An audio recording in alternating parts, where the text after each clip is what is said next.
Tuesday, World Series Day. It's ready to start tonight, a little after 8 p.m. Eastern Time, televised on Fox, of course. And so, who's going to win tonight? Garrett Cole? Mad Max Scherzer? It's going to be a great game. Welcome, everybody, to Arnie's Fantasy World of Sports. And I'm sitting in for Lenny this morning. Yes, it's 9 o'clock. And we're going to talk World Series. We're going to talk some articles I read last night and this morning getting ready for the show dealing with pending free agency. Yes, I'm already going to talk about 2020, and the World Series in 2019 hasn't even started yet. But let's talk about tonight's game first. We spent some time on this yesterday. Cole against Scherzer. I mean, you talking about one of the biggest heavyweight fights of all time. I mean, this beats or compares with Ali Frazier. Really? I mean, tell me if you were thinking about who is the best pitcher for the last 2 seasons, 3 seasons in the National League. It's got to be Max Scherzer because he's been head and shoulders above everyone else. If I ask you who's Cy Young this year in the American League, it's Garrett Cole. Talked about his statistics yesterday. How he's averaging like 14 strikeouts per 9 innings over his last 19 starts. An incredible season for an incredible team, and these pitchers square off tonight in the Astrodome, or I call it the Astrodome still. It's not the Astrodome. I shouldn't even have said that. They haven't played in the Astrodome in years, Arnie. Minute Maid Park or whatever it's called. Okay, but they're playing in Houston tonight. And you have a DH, so Scherzer's got to face that extra hitter. Washington, of course, has a DH, so Cole has to face that extra hitter. Frankly, Cole was not that sharp in his last playoff game appearance. Walked 5 batters. Now, Yankee batters were working counts, particularly early in the game.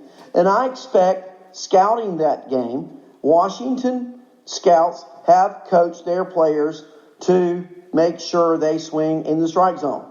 Not to be too eager, but to ready to pounce on strikes.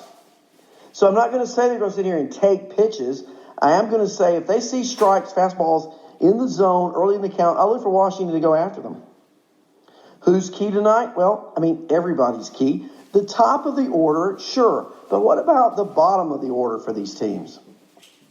We've seen what the Astros did against the Yankees. 2 or 3 hitters hit the ball well. Altuve and Brantley, of course. But the rest of the team, mediocre at best and downright bad in some parts. Washington, Rendon, of course, having the National League Series MVP, Howie Kendrick, whose OPS was over 1 for the NLCS against St. Louis.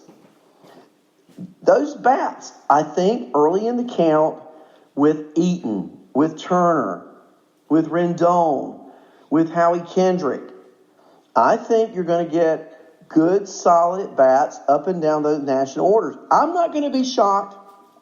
In fact, I'm going to go ahead and predict the winner tonight's going to be Washington. I think Washington, when we talk next, will have won game 1. And then that'll send Houston into this flurry. You know, Verlander pitched good from the second inning on in game 5 at Yankee Stadium, but did not pitch a good first inning. Astros took the loss. He'll go up against Strasburg in game 2. You're talking about Clash of the Titans. This is like superhero versus superhero. Do you want to take, Batman, or do you want to take the Flash? Superman, or, some other superhero like Iron Man? I don't know. There are weaknesses on both teams, but there are a lot of strengths. Starting pitching games 1 and 2 is a major strength for both clubs. There aren't a lot of great hitting left-handed bats hitting right now. Alvarez, 1 for 22 for Houston. Soto did not have a great NLCS. The left-handed bats are going to be critical. Who can turn it on now that the bright lights are shining every night at 8 o'clock? Games 1, 2, 3, 4, 5, 6, 7 if it goes that far.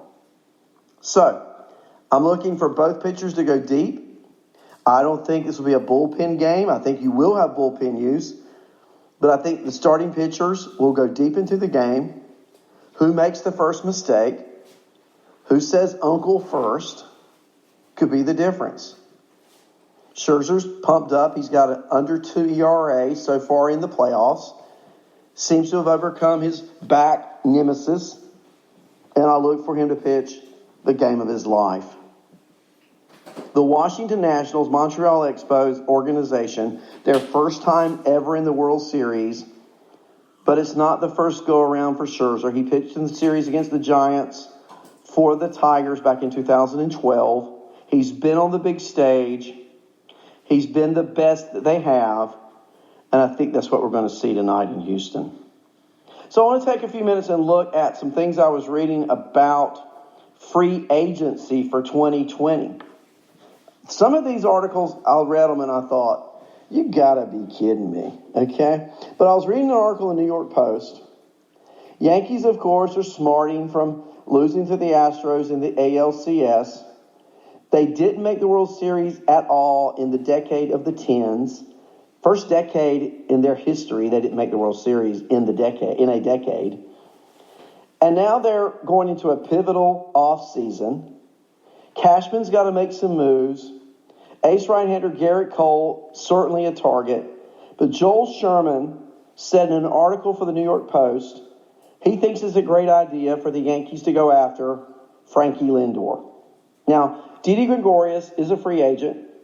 The Yankees are under no obligation to re-sign him. So what about the 25-year-old all-star shortstop from Cleveland?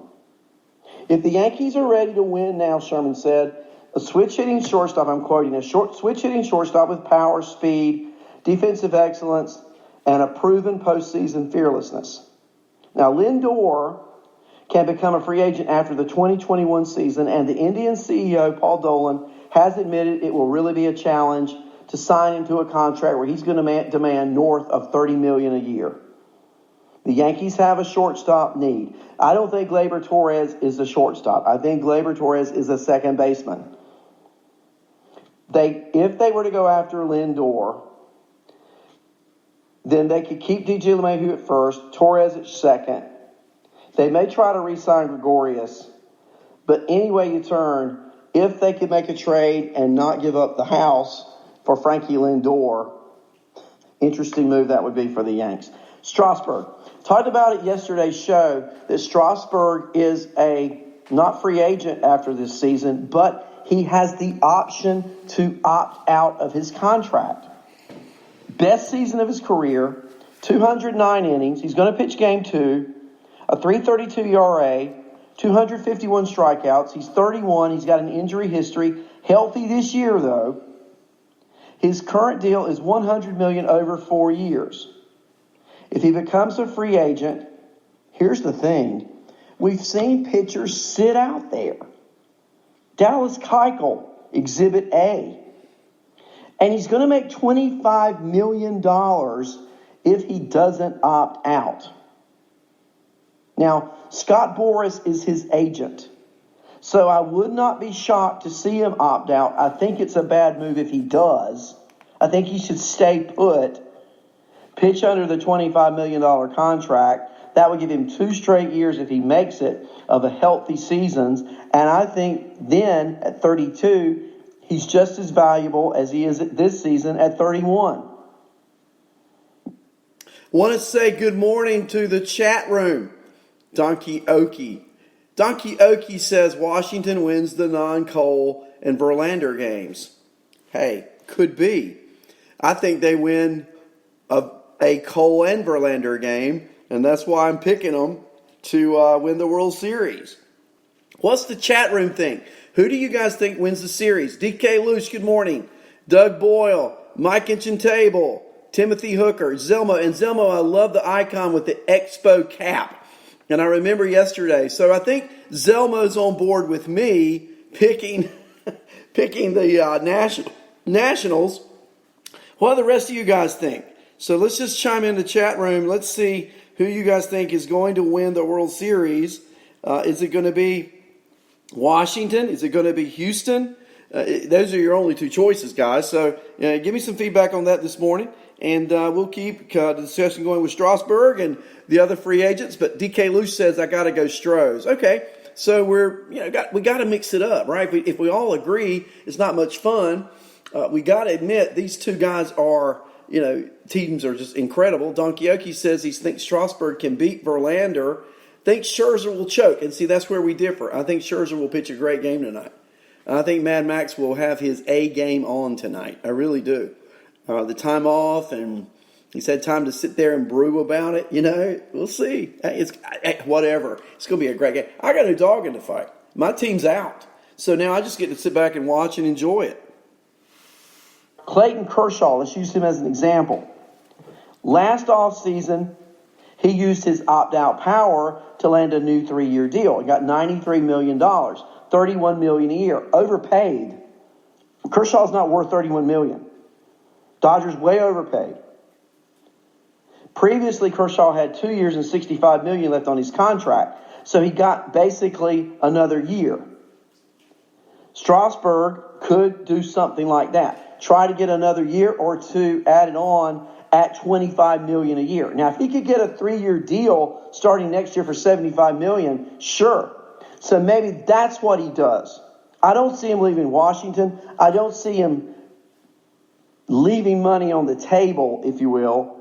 I could see him playing Kershaw cards and trying to extend his contract. Another pitcher. I said yesterday the 3 top pitchers on the market were Garrett Cole, Strasburg if he opts out, and finally Madison Bumgarner. Now, Bumgarner is a life longer in San Francisco. Could be pitching in a new uniform next season. What is his true free agent value? I'm really asking a question, chat room. He's had this postseason history earlier in the decade. Excellent. But not so much lately. Teams are more reluctant than ever to pay for past performances that are 5 years removed. Now, in 2019, he throws for more than 200 innings for the first time in 3 years. He had a 3.90 ERA, 3.90, a 1.13 whip, and 203 strikeouts. But he pitched in Oracle Park in San Francisco, the best park to pitch in all of Major League Baseball.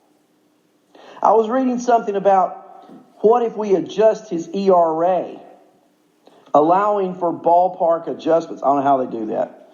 I just read this, giving you what I read. Then he would allow more barrels than all but 2 pitchers in the major leagues.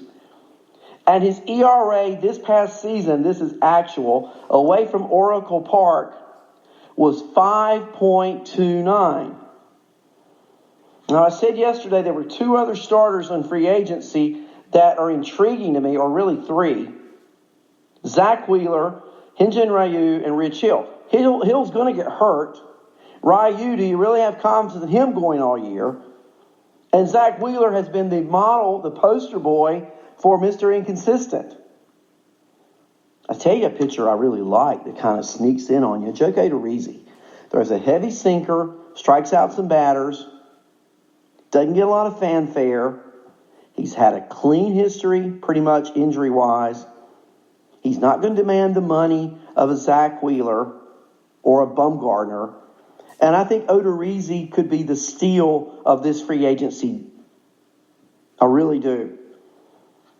Let's go on. The Red Sox. He could opt out of a 3-year, $62.5 million. And MajorLeagueBaseball.com's Ian Brown expects, if he opts out, that Boston will let him walk. Boston's looking to get below the $208 million threshold. And CEO Sam Kennedy has been very open, saying that it's going to be difficult to keep both Martinez and Mookie on the roster in 2020. Betts can become a free agent after the 2020 season. There's been trade speculation, but there will be less of that if Martinez opts out and the Red Sox let him walk. Now, it would certainly hurt their offense. But remember, there's Betts, there's Devers, there's Bogarts. Benintendi is in desperate need of a comeback, bounce back kind of year if JD walks. Could you see the Yankees grabbing JD Martinez? Edwin Encarnacion's a free agent. You could let Encarnacion go. You could sign JD Martinez to take his place. It's addition by addition, and it's addition by subtraction. Just something to think about. The Yankees, though, may have other fish to fry. How interested do you think they're going to be in Garrett Cole? Now, I've read, first of all, Cole, two things about Cole. And I think this is critical. He's a Southern California native, and he grew up pulling for the New York Yankees. Now, think about when you were a kid, you had a favorite team, and wasn't it your lifelong dream to play for that team? You know, if you grew up a Cardinals fan, who did you want to be like? Whoever the current Cardinals star was of the day. If you grew up a Dodger fan, say you grew up a Dodger fan in the 70s, did you want to be like Steve Garvey? Did you go up and imitate his batting stance? Let's say you were an Oakland A fan in the 70s. Did you want to practice a stance like Joe Rudy or Reggie Jackson? If you're an 80s fan, how many of you love the Mets? And maybe you love Darryl Strawberry Swing. I'm just saying, if you had a favorite team as a kid, that team you always have this special feeling for. Cole was a Yankee fan growing up. He's also a Southern California native. And of course, Houston, Game 2 starter. I mean, I don't know who's going to be. It's going to be Verlander. But the Game 2 starter, he's the number 2 starter because Cole's number 1. They want to keep their number 1. So, interesting to see. I don't know if this is a good comparison or not. CC Sabathia, who is a huge Oakland Raider fan, from California. CC was a free agent after the 2008 season, coming off a humongous playoff with Milwaukee. The Yankees wanted CC. Big Lefty wasn't sure he wanted to play in the Bronx. The Yankees were told, you want to get him, you better bid high. They offered CC back then $161 over 7 years to the Angels, $100 million. $61 million more. And of course, he came to New York. Do you think that Brian Cashman will go for that ace? Truly, the Yankees, to win and get to the World Series, they've got to have that ace. Now, Severino, could he be? Sure. But do you really want to go into 2020 if you're the Yankees? Man, I'm turning this show into a Yankee show. I don't mean to do that. But do you really want to go into 2020 if you're the Yankees with Severino as your number 1 and he's going to be our ace when he only played a month in the regular season and was limited in the postseason because he hadn't been stretched out? I don't want to pin my hopes on that. I read something today also about David Price. And would the Blue Jays be interested in going after David Price? I found that a little intriguing, and I also found it at the same time, my first reaction was, nah, they'll never do that. Are you kidding me? He's hurt all the time. He's got a barking elbow. They're not going to want to put money into that. But think about it. Probably not a lot of pressure. The Orioles are not there. The Rays, yeah, they can hit, but their primary damage doers are lefties. The Yankees, yeah, they can hit. The Red Sox, yeah, they can hit. But Devers is a lefty. Benintendi is a lefty. If you can get around Betts and Benintendi, assuming they don't sign JD, Boston's not quite as strong. And, there's got to be some kind of revenge factor going on. There's no question David Price and the Red Sox have had their moments, if you know what I mean. Don't you think he'd accept that as some kind of personal challenge, a chip on his shoulder? Especially if he knows Dennis Eckersley's calling the game. There's no love lost between Price and the Yankees. The Yankees have always owned David Price. That's going to be the case wherever he goes. So it's an interesting discussion. But my main concern with David Price, whether he goes to Toronto or not, the oft-injured David Price. Speaking of another oft-injured pitcher this past year, the Indians and Corey Kluber. Now, the Indians have announced they plan to pick up his $17.5 million option for 2020, even after he missed so much of 2019 with a fractured right arm and then a left oblique. And he was off to a horrible, I'll call it pitiful start. He had a 5.80 ERA. Yeah. Now, just because Cleveland may want to pick up his option doesn't mean he'll stay with Cleveland. I was reading an article by Mandy Bell, and the Indians are likely to have trade discussions regarding Kluber throughout the offseason, as they did prior to this season. Cleveland's front office has said it hasn't been given a mandate to reduce the budget, but the team already showed a willingness to retool when it traded Trevor Bauer to Cincinnati this year, remember? And Trevor Bauer was under control through the end of 2020. Now, they have 4 players with 4+ years of team control remaining, as well as impending free agent Yasiel Puig in July. So, if a deal arises that allows Cleveland to move Kluber without hurting its chances of contending next year, look for the 33-year-old to be, once again, packing his bags. We talked about Cole a minute ago. I was reading an article by Rhett Bollinger. There have been discussions about Garrett Cole, about third baseman Anthony Rendon, both played in the World Series. The article by Bollinger says, expect the Angels to go heavy after Garrett Cole. Joe Madden, the new manager. You got Mike Trout champing at the bit to get to the World Series. They got to have a pitcher. So I can see a bidding war coming for Garrett Cole like never before. And that's why I think an Odorizzi can sneak in under the radar and look for a team. And I don't discount Tampa re-signing him. But look for a team to sneak in with a pitcher like that. Now, is Odorizzi Garrett Cole? Absolutely not. So there's a difference if you're a team looking for a number 1 stud and a pretty good pitcher. The Yankees and Angels need number 1 studs. And there aren't that many of them. In fact, this year, there's only one. The Braves and Josh Donaldson. You remember last offseason, the Braves signed Josh Donaldson to a 1-year, $23 million contract. He had a great year. He's now in line for some type of multi-year deal. I know he's 33.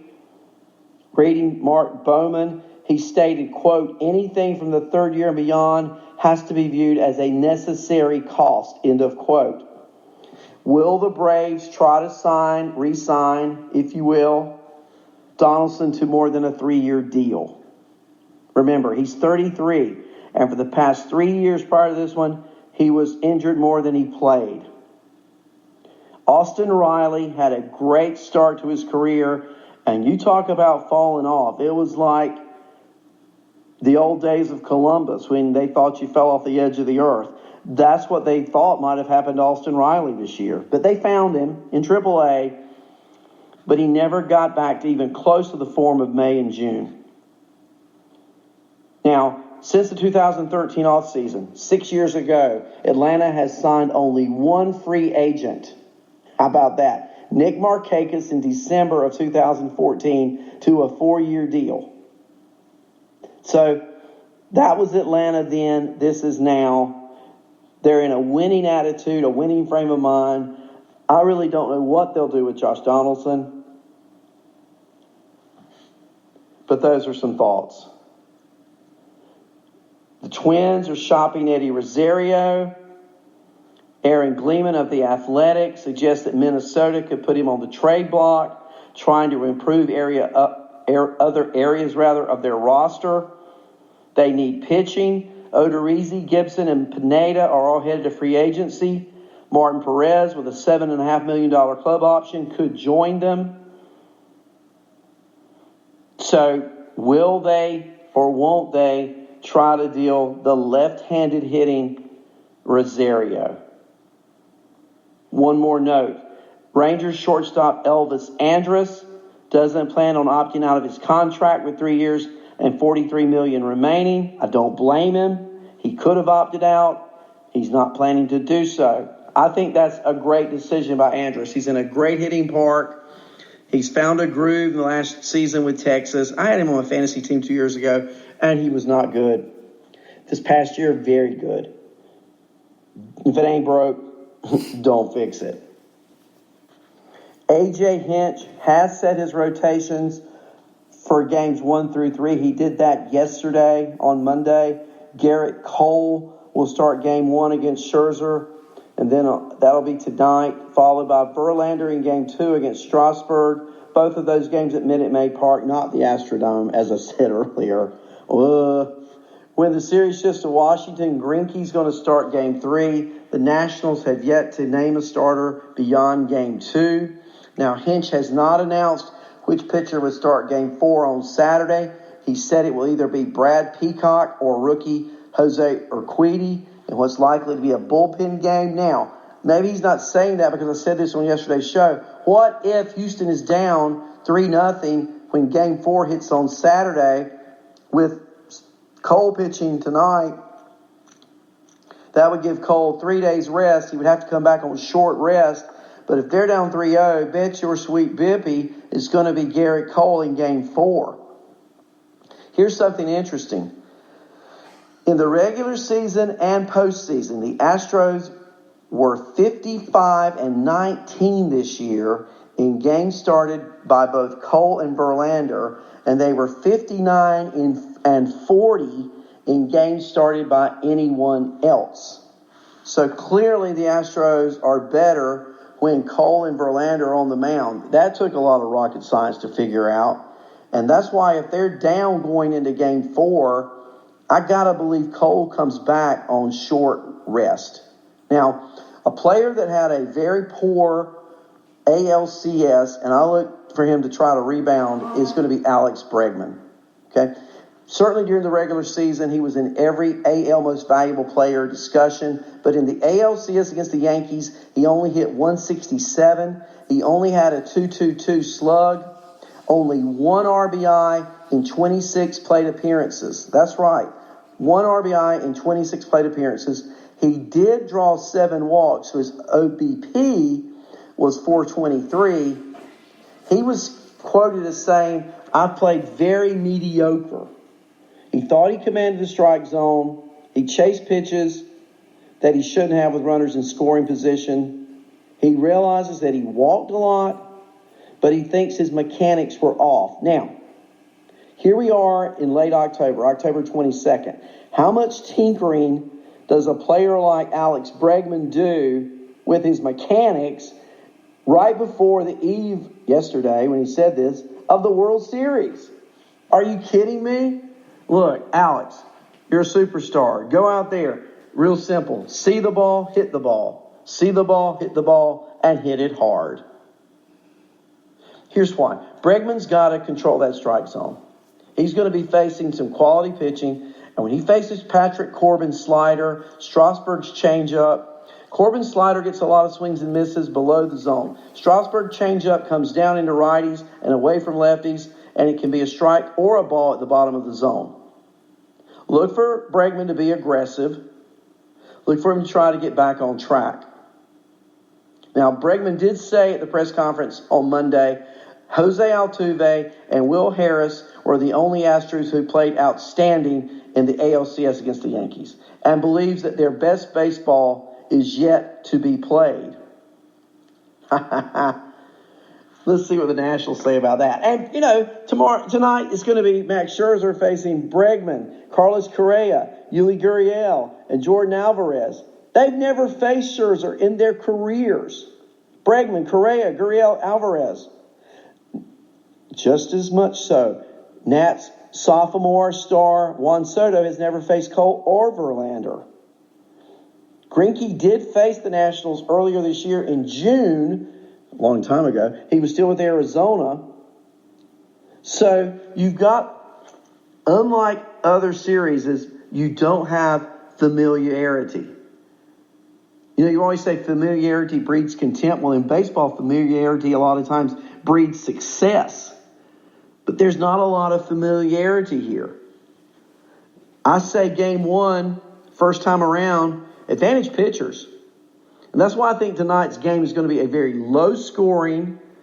I mean, these are the best two pitchers they have on two outstanding teams. So that's my viewpoint from looking at Washington against Houston pitching. Now, I got to talk a little bit more about Garrett Cole. Cole, first time he's pitched in the World Series. Game one, Tuesday night, tonight. He hasn't lost a game in 5 months. He struck out 39.7% of the batters he has faced, both in the regular season and postseason. 39.7%. Call it 40%. That's the highest percentage of strikeouts for batters faced since when? How about since he did it? It's the highest percentage in Major League Baseball history. Now, can he throw one, maybe two more gems? Or do you take the position he's due a blip on the screen? He walked 5 Yankees in his last start. Now, the Astros are trying to win their second championship in 3 years. Cole's never been there. But look at these numbers. I got to go back. The last time he lost a game, May 22nd, in 25 starts since May 22nd of this year, 19-0, 1.59 ERA, 0.81 whip, 258 strikeouts in 169 innings. He has more than twice as many strikeouts, 358, as he has allowed hits, 152. Here's an understatement. Davey Martinez, quote, "What I've seen of him, he's really good." No joke. Are you kidding me? Really good? He's incredible. And then he went on. But what we've known that even in his Pittsburgh days, he looked really good. Well, back in his Pittsburgh days, he did not look good. I had him on fantasy teams, and he was a blow-up ready to happen. Not so since May 22nd. I mean, remember in 88, Hershiser had his incredible run, and he was absolutely unhittable, not only during the regular season, but also in the playoffs. Is that the kind of playoff Garrett Cole's going to have? Now, again, I'm picking the Nationals tonight to win. They might win 1-0. Garrett Cole can strike out 15. I just think Scherzer's going to find a way. Am I a Scherzer truther? You better believe it. Now, Rendon's 5 for 13 against Cole. Trey Turner 2 for 5. Two of the top 3 hitters in the lineup. Look for the Nationals to try to do something in the first inning. That's how the Yankees survived as long as they did. Now, Washington's looking for much more than survival. They're looking to win this thing. I look for some bunting. I look for some old-style baseball. Not Rendon. If he comes up with Trey Turner on second base, that's what you want. You want Turner in scoring position. I think Turner is the key to the series. If Turner's on base a lot, Washington wins. If Turner has a World Series similar to Jordan Alvarez's ALCS, Washington will win because they won't be on base. Look for him to get on base, bunting, hitting, walking, stealing, getting in scoring position, and Washington playing old country baseball and getting him around to score some runs. I think that's their game plan against Garrett Cole. Play small ball. Get Cole out of the game. And win. Now, it's easy for me to say that on a fantasy broadcast, on a podcast, on Lenny Melnick Fantasy Sports, the eve, or the morning rather, of the World Series. I know that. Easy to say, harder to do. But that's got to be the game plan. That's got to be the playbook tonight for the Nationals. Small ball early, try to get a lead, and just let Scherzer do his thing. And that is to own the pitching mound. Our schedule today. Tonight, I'm back with you. I haven't heard from my buddy Phil Chaplin. Not sure what Chappie's schedule is, but I plan to talk a little fantasy football tonight. So be with us tonight. Hey, 8:07 p.m. tonight, Eastern Time. You know what to do. Tune in. See how good a predictor I really am, huh? Thank you guys for being in the chat room this morning. Corona Cyclonus, DK Luge, Donkey Okie, Mike at the kitchen table, and Timothy Hooker. It's good to see all of you guys still hanging around. And great show. You make it happen. Lenny, enjoy your day. Andrea, make sure you enjoy yours, okay? And everyone, I'll be back with you Thursday. And until then, good day from Arnie's Fantasy World of Sports.